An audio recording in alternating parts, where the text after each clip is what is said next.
Добър ден от Ашфорд, Англия, приятели.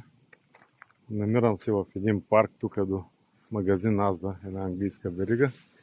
И какво да бида, капини навсякъде. Това е всичко капини, които са израсли.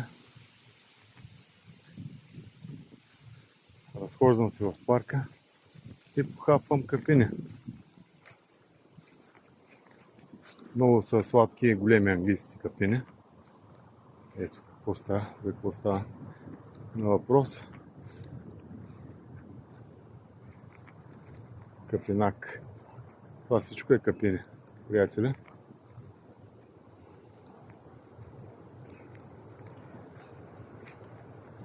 Има и доста озряли, но явно много хора минават и ги ядат.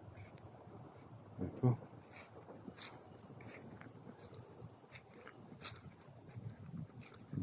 Скамейки, капини, големи сочни.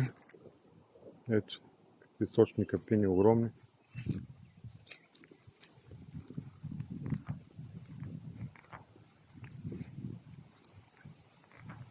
Хубави скамейки, желязни, стабилни. Всичко е поддържано в парка.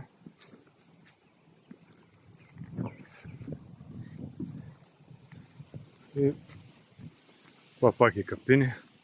Тук наоколо. Интересно е. Evo, тук да мина. Да видим.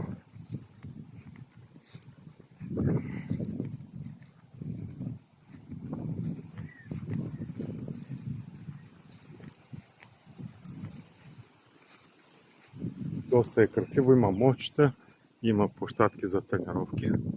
Ето. Мостче, което да се мине. Нататък всичко окосено.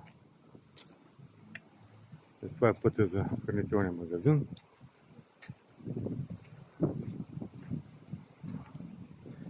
Площадка за трениране.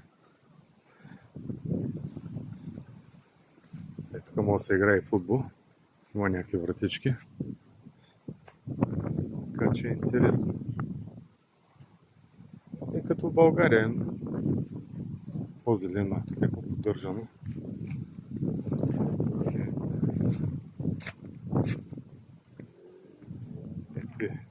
Разделителната линия, едната е отдясно за велосипеди,